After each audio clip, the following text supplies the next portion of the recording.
Deuxième partie de votre émission, le débrief, nous allons parler des compétitions africaines avec nos deux représentants, désormais un seul.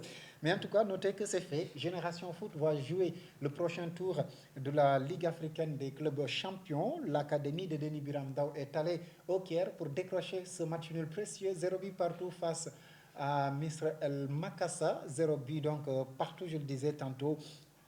Il fallait être Génération Foot pour être conscient que dans ces genres de matchs à double confrontation, qu'il faut gagner à domicile sans en encaisser et puis gérer à l'extérieur, ils l'ont fait. Oui, ça c'est l'adage qui le dit. Hein. Gagner à domicile et puis bien voyager. Je pense qu'ils ont compris, ils ont appris la leçon, ils l'ont récité, ça leur a réussi. Donc bravo à cette équipe de Génération Foot et surtout félicitations à tout l'encadrement technique qui a su quand même tirer le maximum de ressources par rapport à leurs joueurs pour leur permettre quand même de réussir ce coup-là, parce que ça fait longtemps qu'une équipe sénégalaise n'avait pas dépassé ce premier tour de préliminaire. Donc bravo à ces jeunes de Dénibéré. Alors, ils ont aussi en tout cas profité de leur avantage du match aller. Hein. On se rappelle 2-0, c'était donc au stade Léopold Sédar Senghor de Dakar. Alors, au match retour, j'ai bien suivi le match en direct, 0 but partout, mais Génération Foot a joué sans complexe quand même. J'ai bien géré.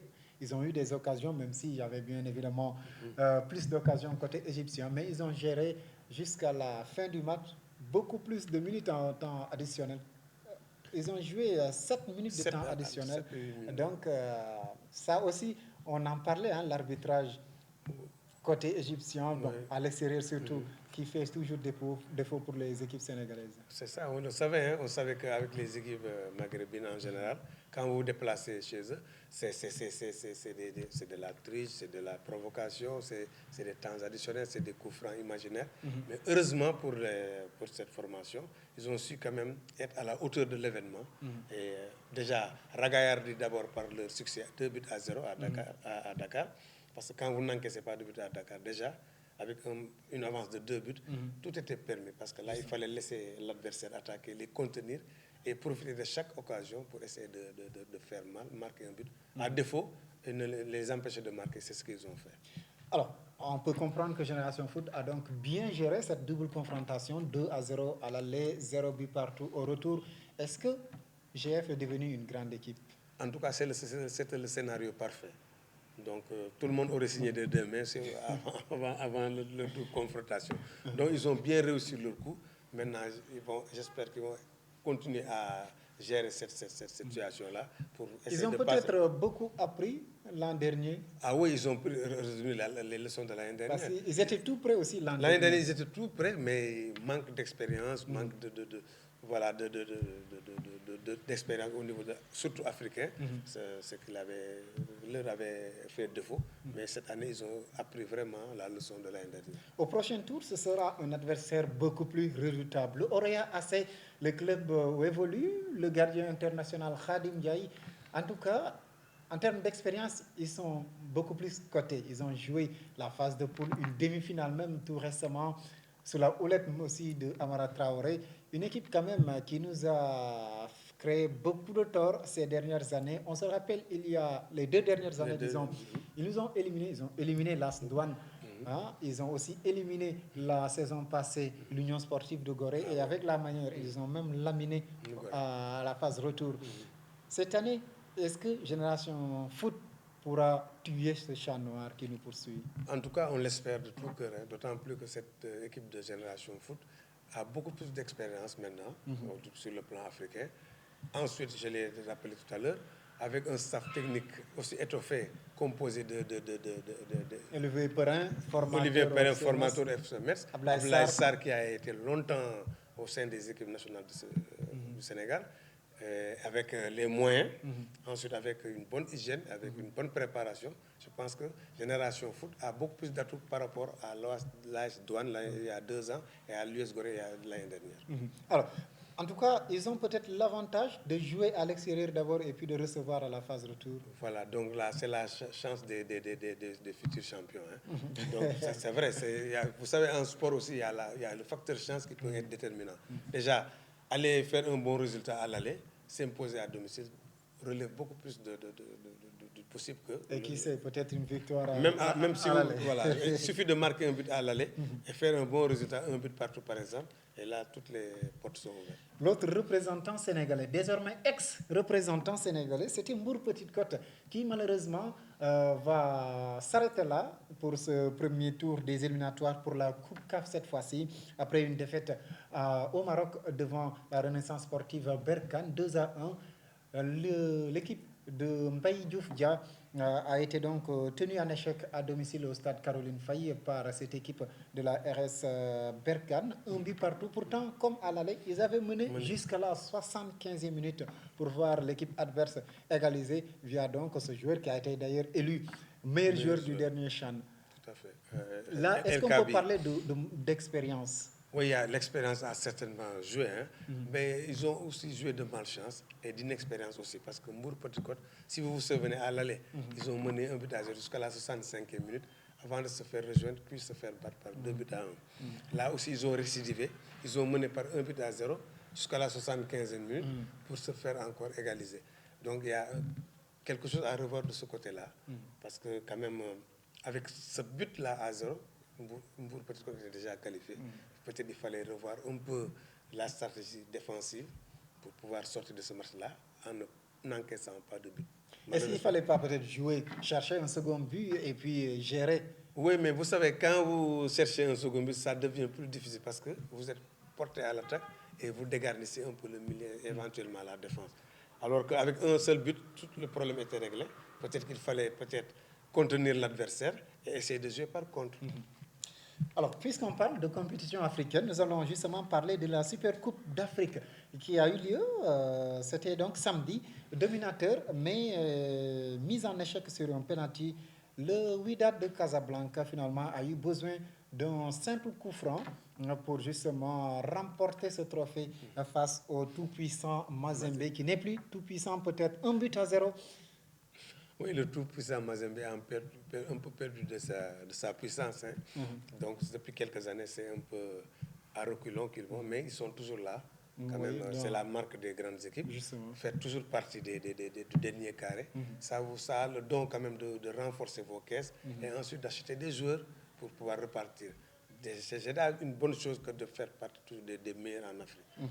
Mais alors, ils sont tombés sur quand même une équipe marocaine qui est euphorique, le Maroc actuellement, tout leur sourit, hein, au niveau des clubs, au niveau de l'équipe nationale locale et de l'équipe nationale A qui est allée en Coupe du Monde. Franchement, c'est l'année marocaine. En tout cas, le WAC qui remporte ce trophée pour la première fois de son histoire, coïncidant avec, disons, ce trophée du championnat d'Afrique des Nations remporté par la sélection locale. Et puis, cette qualification à la Coupe du Monde, il y a aussi l'accueil de la Coupe du Monde qui est en vue. Voilà. En tout cas, ils sont sur le nuage de football marocain. En tout cas, c'est pratiquement sûr que s'il y a une équipe africaine qui doit organiser une prochaine Coupe du Monde, ce sera bien le Maroc, Inch'Allah. Après l'Afrique du Sud, bien sûr, en 2010. 2010. Voilà. Alors, nous allons parler du week-end des Lions maintenant avec justement ces Lions qui se sont fait signaler. D'abord, en Prime League, où ce choc qui opposait Liverpool à West Ham, score final, en tout cas une promenade pour les Reds de Jürgen Klopp, 4-1 avec notre Sadio Mané national qui a marqué son 7e but de la saison. Il s'est réveillé apparemment. Oui, c'est le réveil à tard 7, mais actuellement il est bien réveillé, le lion. Donc il faut se méfier des lions qui dorment, hein, quand même. Hein. Le lion qui dort, donc il s'est réveillé. Il est pas le président de la République. Voilà. Donc il est en train de revenir au premier plan. Et c'est de bon augure pour lui. Pour Liverpool, quand même, il faut le rappeler que c'est la meilleure attaque d'Europe, hein, avec sa triplette-là, Salah, Firmino, Mané. Qui ont tous marqué. Ils ont tous marqué. C'est ce qui se fait de mieux actuellement en Europe, en termes de ligne d'attaque. Hein. En face, il y avait aussi un Sénégalais, le capitaine des Lions, Cheikhou Kouyaté, qui quand même s'est bien bagarré au milieu. Malheureusement, il est tombé sur plus fort. Il n'a pas pu faire. Malheureusement, il est tombé sur plus fort. Heureusement que l'un des plus forts est sénégalais. Voilà. Alors, un autre Sénégalais qui s'est distingué en Italie, c'était lors du match Hellas Vérone-Torino, remporté par Hellas Vérone 2-1. Mais Mbaye Niang a quand même marqué. Malheureusement, son but n'aura pas suffi, en tout cas, pour permettre à son équipe Torino de gagner. Même Baïnian qui se signale à moins de 4 mois du mondial, de bon augure déjà. Absolument, parce que tous les attaquants sénégalais se doivent de marquer leur territoire pour taper à l'œil du sélectionneur, parce que la sélection sera rude, il n'y aura pas de cadeau, seuls les meilleurs iront au mondial. Alors, les meilleurs, parmi eux, il y a Keita Baldé qui n'a malheureusement pas marqué. Au contraire, il sort sur blessure lors du match Toulouse-Monaco, soldé par un score de parité, 3 buts partout. Ça doit être peut-être inquiétant pour Keita Baldé. Oui, inquiétant, mais il y a encore du temps d'ici le mondial pour se rétablir, hein, parce que le staff médical va s'affaire autour de ce joueur qui s'est imposé au sein de l'attaque de Monégasque comme un titulaire.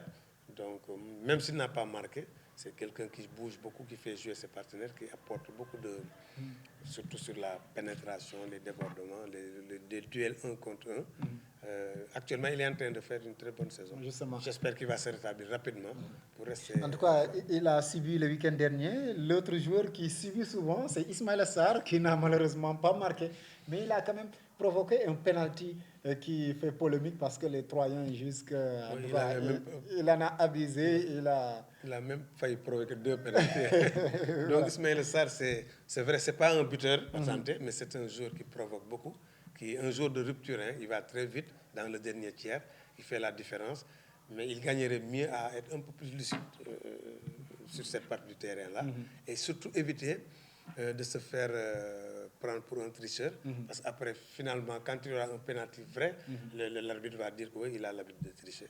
Donc, il faut qu'il enlève cette étiquette d'abord, pour éviter, parce qu'en Europe, c'est comme ça. Hein. Une fois qu'on vous étiquette, on peut vous siffler à droite, ça peut vous déstabiliser. Justement. Alors, dans un autre championnat, la Turquie, où Dembaba, qui s'est signalé, apparemment, il s'est bien réadapté par rapport à ce championnat. Deuxième but déjà depuis son arrivée dans ce club, hein, le premier Godtepe, qui a battu Sivasspor 1-0 grâce à son joli but quand même.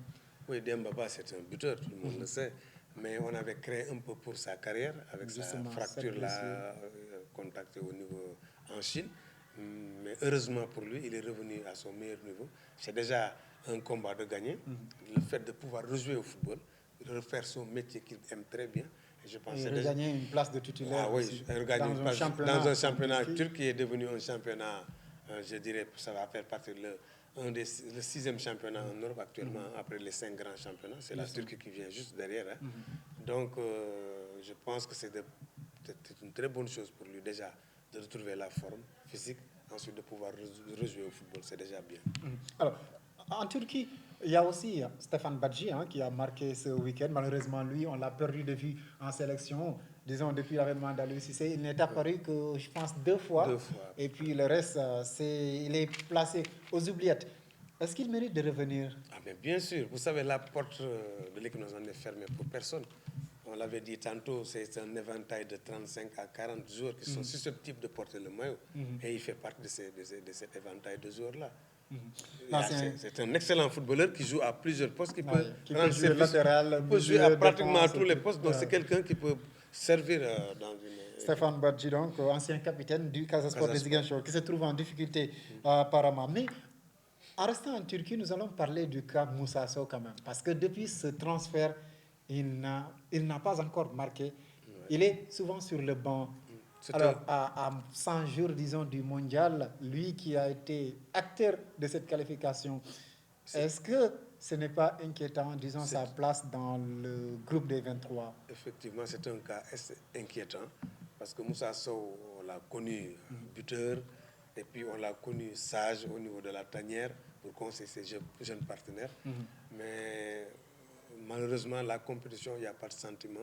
S'il ne parvient pas à débloquer son compteur but depuis son retour, je pense qu'il va avoir des difficultés pour rejoindre cette liste des 23, parce que derrière sa bagarre, il y a beaucoup de joueurs, beaucoup d'attaquants qui sont il y a Bayo Niass qui marque, qui joue, Jafra Sarro qui marque. Donc, ça va être difficile. Il va falloir qu'il se remette tout de suite à marquer pour pouvoir espérer quand même faire partie de cette équipe. Parce que ne l'oublions pas, cette campagne-là sera très rude Parce que les Lions n'auront plus cet effet de surprise-là qu'il y avait en 2002. Ils seront attendus partout parce qu'il y a des joueurs qui sont partout, comme Sadio Mané. Donc les entraîneurs, les coachs adverses vont développer des stratégies pour contrecarrer tout ce beau monde-là. En tout cas, on espère qu'il reviendra très vite. Moussa Sow, lui qui avait réclamé des terrains au nom des Lions et des passeports diplomatiques.